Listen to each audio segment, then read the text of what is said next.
আসসালামু আলাইকুম বন্ধুরা। আজকে আমি আপনাদের দেখাবো আমার জানালায় কিভাবে চড়ুই পাখি এসে খেয়ে যায় এবং ভোরবেলা কিচিরমিচির ডেকে আমার ঘুম ভাঙায়। আমি প্রতিদিন আমার জানালায় অল্প কিছু চাল দিয়ে রাখি। জানালা খোলার আগে চড়ুই পাখি এসে কিচিরমিচির ডাকতে থাকে, বলতে থাকে জানালা খোলো, আমরা খাবো। তো আমি জানালা খুলে দেই, তারপরে চড়ুই পাখিগুলো এসে চাল খেয়ে যায়।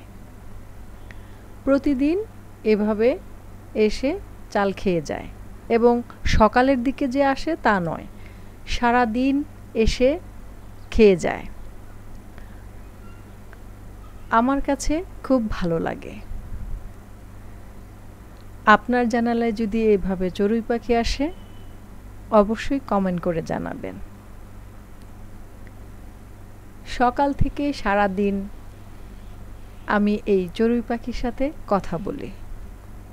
চড়ুই পাখি একটু শব্দ হলেই চলে যায়, কিন্তু আমাকে তেমন একটা ভয় পায় না। আমার একদম কাছে চলে আসে তাও কিন্তু নয়, তবে খুব একটা দূরে না।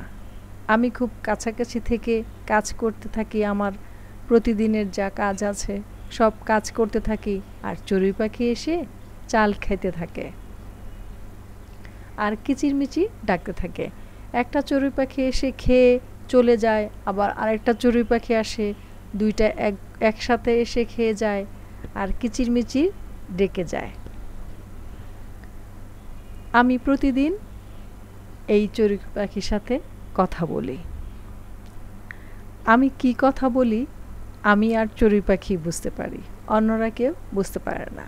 প্রতিদিন চড়ুই পাখি যখন চাল খেয়ে শেষ করে ফেলে, আমি তো যদি খেয়াল না করি তাহলে আবার এসে ঘরের ভিতরে চলে আসে, উড়ালতে থাকে, আসতে থাকে, যেতে থাকে, কিচিরমিচির ডাকতে থাকে। তারপর আমি বুঝতে পারি কি সমস্যা হয়েছে, তারপর দেখি যে চাল শেষ। তারপর আবার আমি অল্প একটু চাল দিয়ে দিই। আপনারা চাইলে এইভাবে জানালায় অল্প কিছু চাল দিয়ে রাখতে পারেন। যদি আপনাদের বাসার পাশে কোথাও চড়ুই পাখির আনাগোনা থাকে, তাহলে এভাবে যদি অল্প একটু চাল দিয়ে রাখেন, তাহলে আপনাদের কাছেও এভাবে চড়ুই পাখি আসবে। চড়ুই পাখি এসে যদি চাল খেয়ে যায়, আপনাদের কাছেও কিন্তু খুব ভালো লাগবে, আমার কাছেও খুব ভালো লাগে। প্রতিদিন 4টা চড়ুই পাখি আসে। একটা চড়ুই পাখি এসে খেয়ে চলে যায়, তারপরে আবার আরেকটা চড়ুই পাখি আসে, আরেকটা চড়ুই পাখি এসে খেয়ে যায়, তারপর আরেকটা চড়ুই পাখি আসে। এই চাল আমি কিন্তু খাবারের চাল দেই না। প্রতিদিন রান্নার পরে হাঁড়িতে অল্প কিছু ভাত থেকে যায়, সেই ভাতটা কিন্তু আমি ফেলে দেই না, সেই ভাতটা চুলার নিচে রেখে দেই। সেই ভাতটা শুকিয়ে একদম চাল হয়ে যায়। এই যে দেখতে পাচ্ছেন, এই বিছানার একদম পাশে কিন্তু চড়ুই পাখি এসে খেয়ে যাচ্ছে।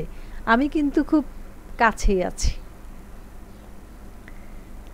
তারপরও কিন্তু ভয় পাচ্ছে না, চলে যাচ্ছে না। ওর খাওয়া ও খেয়ে যাচ্ছে। চালগুলো, ভাতটা শুকিয়ে যে চালটা হয়, সেই চালটা আমি একটা কৌটার মধ্যে রেখে দেই। তারপর প্রতিদিন অল্প অল্প চাল এখানে দিয়ে দেই। তারপর চড়ুই পাখি প্রতিদিন এসে এভাবে চাল খেয়ে যায়। প্রতিদিন এসে যখন চাল খেয়ে যায়, আমি যখন ভুলে যাই যে আজকে চাল দিতে ভুলে যাই, তারপরে কিন্তু কিচিরমিচির ডাক শুরু হয়ে যায়।